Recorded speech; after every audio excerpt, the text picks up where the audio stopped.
Okay, hello everyone. If you're watching this from YouTube, welcome to the CMA meeting. Today we're just a few people. We're going to start talking a little bit about, well, different topics. Right now we have a question about POAPs and BrightID, if there's any way or if there's any integration.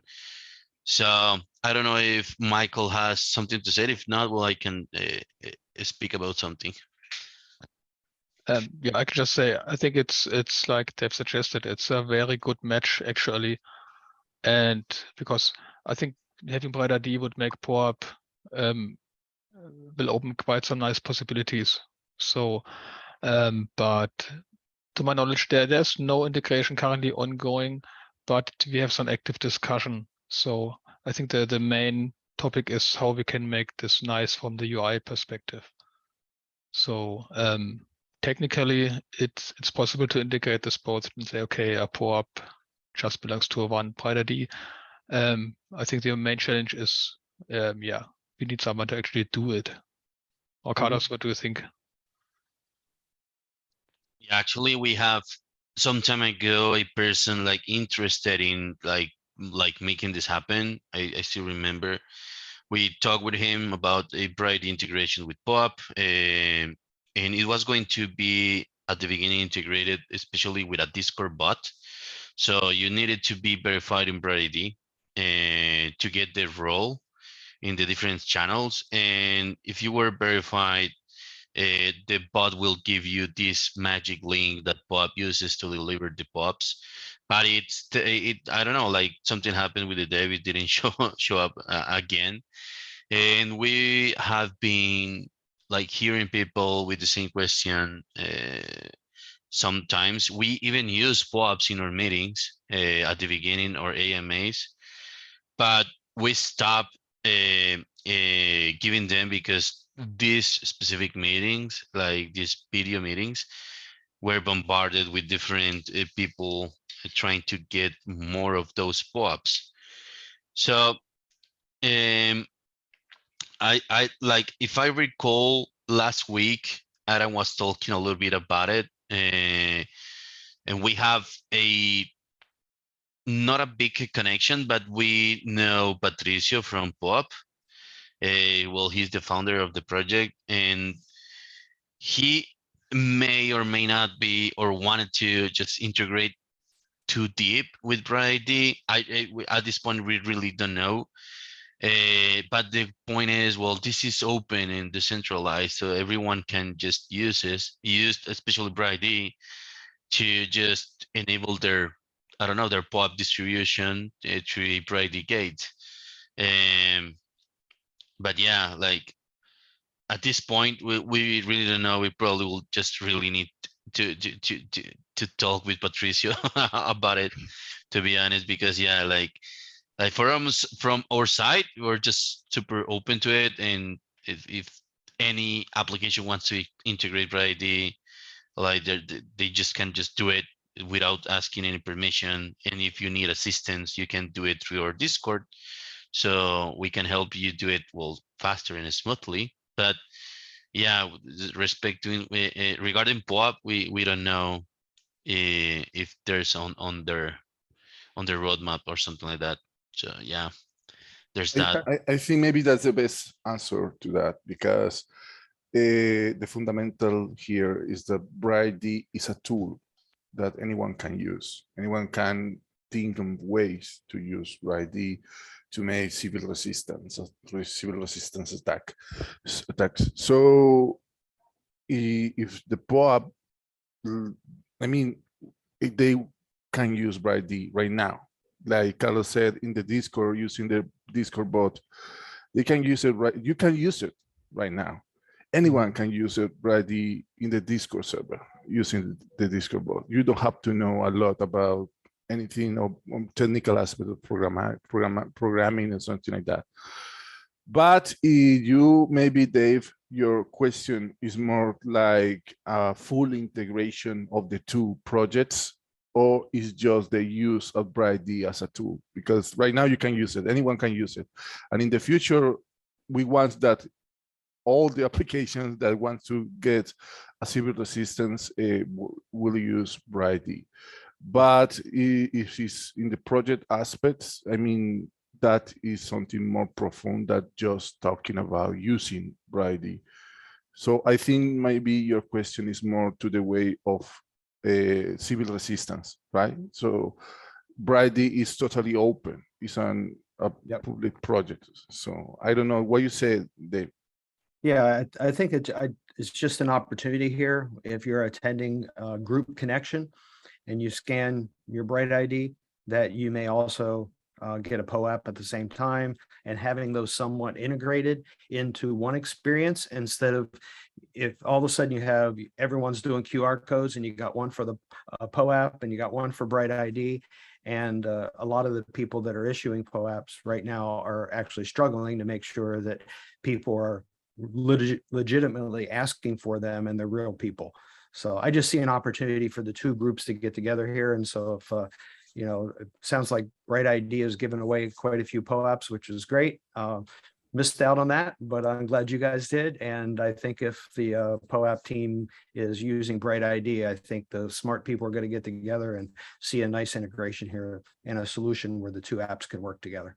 So thank you for addressing that. No, yeah, that's really cool. I mean, the creativity in the different uses of the different application, that's just every time that's welcome.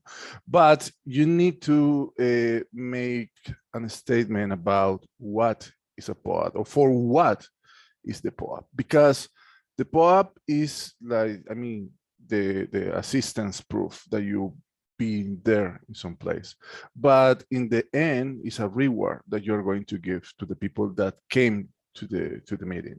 But POAPs get popular. That what Carlos was telling before, we use POAPs to these meetings, but we got to understand that this, like the system, the POAP system is right now, is a little bit sketchy to use, because if you make an automatic link, everyone can share the link for all the people that they want. So it's going to defeat the purpose of the POAP. So what we do is make them manually. We make each of the POAPs to each of the people that came here, and we give them the link manually to each of them. And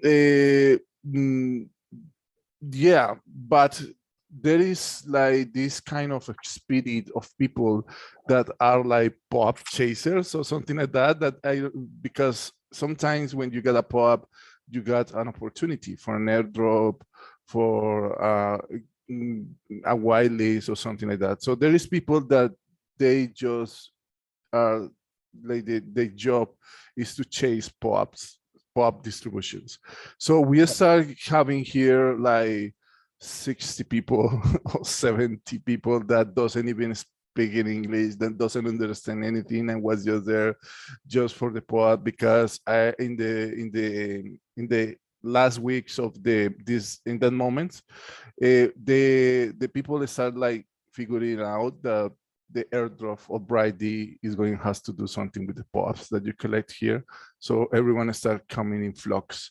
So sometimes the people take advantage. I mean, everyone, any of the projects, when I say the people, the projects take advantage of the POAP chaser mentality to bring people to the project. So everyone starts saying, hey, we are going to do these meetings. So we are going to give a POAP.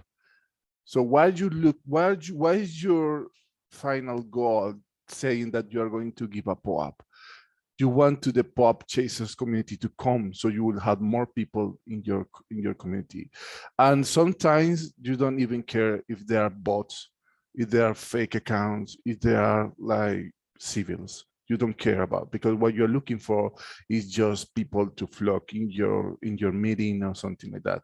So BrightID is totally against that mentality, because I think that we are not just a civil resistance tool, but we want to, in the connections party, is something that first is going to end, it's going to disappear. The connections party has no way to exist in the way that BrightID is conceived, because it's centralized.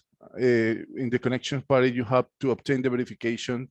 You will have to connect with one of the BrightID stars. That's centralization. We want to change that in the future. Maybe that is going to change with the Aura. And second one, we don't want people in the meetings just for a pop. And we are going to start right now. We got people that try to attack the system. I mean, civils, people that try to be in meetings more than one time, just trying to make verify multi accounts. Imagine that if you have the possibility of getting pods, so we've got more attackers, so it's going to be a little bit pain. But yeah, I mean, if right now, we can put this down. Yeah, Carlos, now we are talking about this. We can make like a follow up to the DevCon, because we were talking about the DevCon that is going to happen in Colombia in October, and we were thinking about pops. Look at this. That is another use for the pods. Maybe we're going to be in the DevCon, and we're just making a brainstorm about the possibilities of using the pop technology in the DevCon meeting. So that is not that we are not against POP. Don't think about that. We love the POPs, but not for a community, for a connection party, maybe for another thing. So, I don't know, yes. Michael. Tell me, David, tell me. If I can say, I think BrightID would have a nice benefit by adding POAPs to it. But on the other hand, I think POAPs need BrightID more than BrightID needs POAPs. And because you can have 5 wallets and go off and get 5 POAPs, but with BrightID now you can only get 1. So I think if that helps it clarify, it's a nice option for BrightID to have when you issue a meeting QR code or what have you. It's a really nice option to have. It's kind of a nice to have, a nice feature, but I think POAP needs BrightID. So I'll just leave it at that, and then you guys can go on to the next subject unless somebody else had another comment. Maybe someone got questions. Yeah, Duke, please. And I was just going to say. Sorry, I was just going to say. Go ahead. Yeah. I was just going to give one quick example. Is those that attended a meeting, now all of a sudden you want to make sure everybody that has a POAP, now you can do voting with POAPs, right? And you could send out swag with the POAP, and that kind of thing. So, Cisco deployed POAPs at Cisco Live. So they could send out something to all those people because those people were really there in person. But if you did something online, you could have people scamming the system a lot easier. So with that, go right ahead. I was just going to say that what's happening around these two things, and by the way, I think POAP and BrightID are like peanut butter jelly. I think they definitely sort of need each other. But the thing is, they're both real life based things. Like you want to verify that somebody is a person standing in front of you, not a bot. But POAP is kind of doing the same thing. The idea behind it is that you get POAPs for attending events that you would have already attended in real life. So the spammy behavior that you guys were talking about before by some developers or whoever that's using POAPs that way, it's a real life based thing, just like BrightID. And second thing is that go ahead. The bot that's being worked on, and there's a channel for this in the BrightID Discord, is DGenBot. So DGenBot does one really cool thing, which is I'm pretty sure they have it set so that if you're not on the Discord call for 10 minutes or more, and if you not mute yourself, but if you deafen yourself, that's what it's called, you don't get the POAP at the end. You will not get the link. And so only users that are sent the link on Discord get it, and only users that meet those conditions can get it as well. So that is, I think the channel is called POAP Bot on the Discord, the BrightID Discord, if you want to go find out more about it. I've seen that, and it works really, really well. That's a nice solution. So I probably agree with you 95%. The one kind of point I'd like to make is that you said in person, and we're in a new world. It's called a hybrid workplace. And yes, so I meant on Zoom. On Zoom, I have trouble not referring to in person as well now that we're in this new world. Yeah. Okay. So we just need to make sure that we realize that I think that's the value that BrightID adds, that it's a real person because you can impersonate yourself on Zoom very easily too. So Well, it's acceptable to mark somebody in BrightID as already known if you've only met them on Zoom, say 5 times. Am I Well, correct cool. in saying that? yeah, so now we're in 100% agreement. Sounds good. Cool. Yeah. Thanks, man. Michael, want to say something, I think, from before? Yeah, I just think that there's definitely a high interest from both sides. So from the POAP team, like Carlos said, we are in close contact with them. And yeah, just last week we had a long discussion on possible good ways to integrate both systems. So yeah, like I said in the beginning, the main challenge is to keep using the very simple workflow that we have with POAP. So you don't need to register, you don't need an account. It's really easy to use, but of course, this makes it easy to pass links around and make it not like it should actually work. So I think this is the main area that we need to research together with the POAP team, how to find a nice integration that is not too complicated, but gives us the additional benefits of linking with BrightID.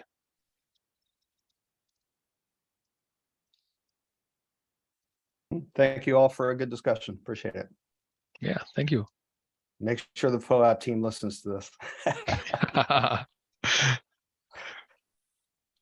So you got any other questions, guys? Any, maybe, or Duke or Dave, if you have any other question? I'm good. Someone else? Okay, I'm so good. If you guys want to talk about what you want to talk about. it'd be so great. maybe Love to hear what you have to say. to end the discussion about POAPs and that, I have a question for Michael. Michael, we got a soulbound NFT for BrightID, right? So you think that is going to can be used for the POAPs? A soulbound POAP with BrightID is useless, or it has some utilities, or what do you think about it? I think that's a very good question. So, and I think soulbound NFTs are a very important tool in the future. So, and it's a perfect match for POAP because right now, even if we integrate POAP and BrightID, which means you only get one POAP, you still can sell it, move it, lose it, or whatever. So it's not bound to your person. So if you want to look at the use case, okay, only the person who was really attending a meeting should get the POAP. So the person will get it, but nobody stops the person from selling it or passing it on to other people who were not on the meeting. So there might be use cases for this, but there also might be use cases where this is not desired. And that's the case when we need to mix this up with the soulbound concept.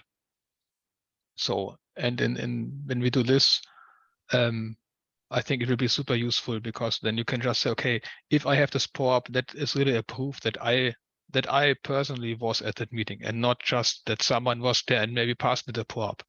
So it's a kind of additional step, one step up to the normal BrightID integration.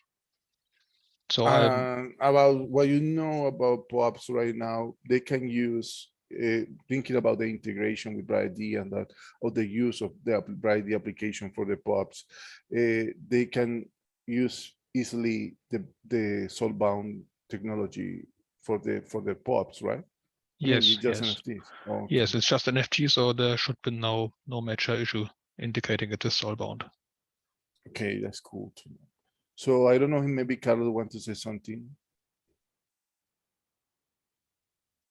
I have nothing to say about it. No, about anything. About anything ever. No.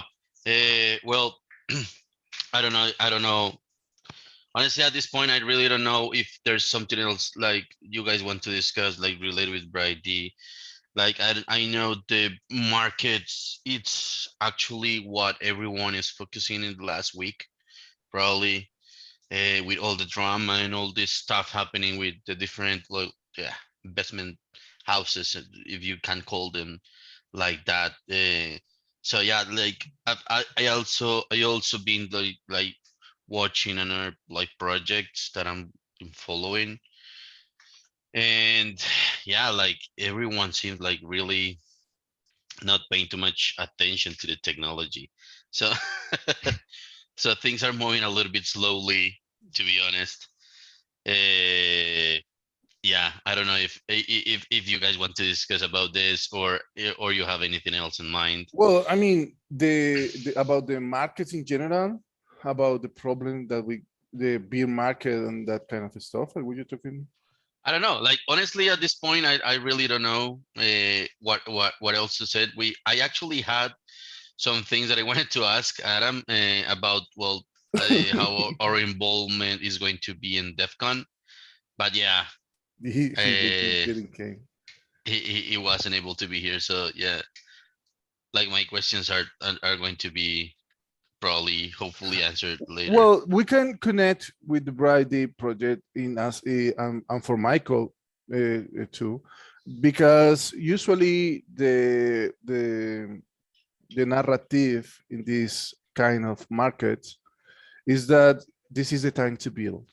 This is the time to think about prices, think about everyone failing down, all the liquidation that is happening, all the bloodshed, but thinking about build. But BrightID doesn't stop build in any time, right? We just constantly keep building. Doesn't matter what is happening with the markets and that kind of stuff. So, because BrightID, what do you think about what is that, Michael? Because BrightID doesn't pursue like profit, right? BrightID pursue other things, or maybe because BrightID is a public good, or what do you think about, Michael? I mean, in general, yeah, we don't pursue profit, but the goal is that we are sustainable. So we should have generate enough income to pay the core team, for example, to continue developing. And yeah, I mean, so far this was mostly done through grants and stuff like Gitcoin. And yeah, we have to see how good this works out in the end. So, I mean, we are a small team, and at the moment also we don't have much resources to add more people or pay more people. But still, I would really love to see more engagement from other people, maybe joining GitHub, looking at issues, providing pull requests, hopping into development. This would be really nice to have, because yeah, we're just a handful of developers and we have a lot of stuff we are working on in parallel. So the progress we are having is quite slow. So You know, Duke, do you want I to was say just something? I Sure, was just please. going to say, if you want people to start contributing to the GitHub, a good way to just side note would be to look at applying to get accepted to be on GitPoApp. So I can talk to you more about that later offline. I can connect you with somebody who runs that. It's essentially it issues POAPs based on GitHub contributions. Oh, that's a cool So, idea. yeah.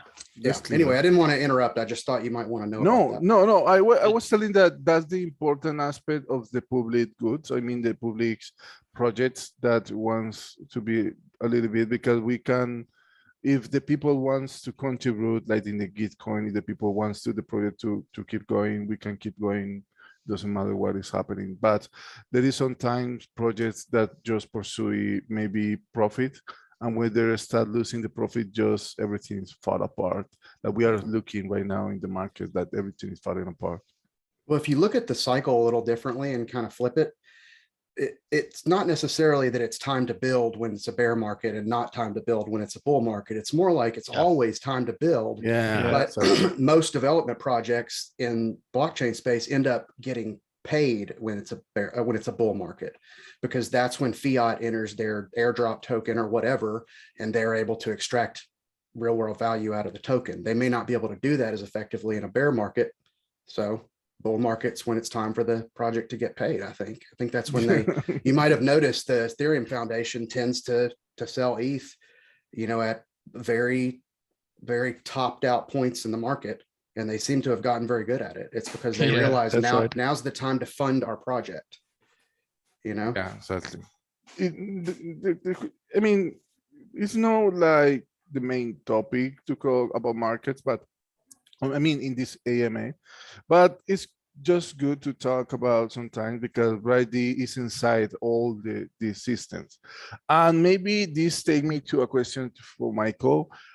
Is the, I don't know exactly, or I don't know how to let me think about it. Yeah, the BrightID, it could be called like a Web3 app.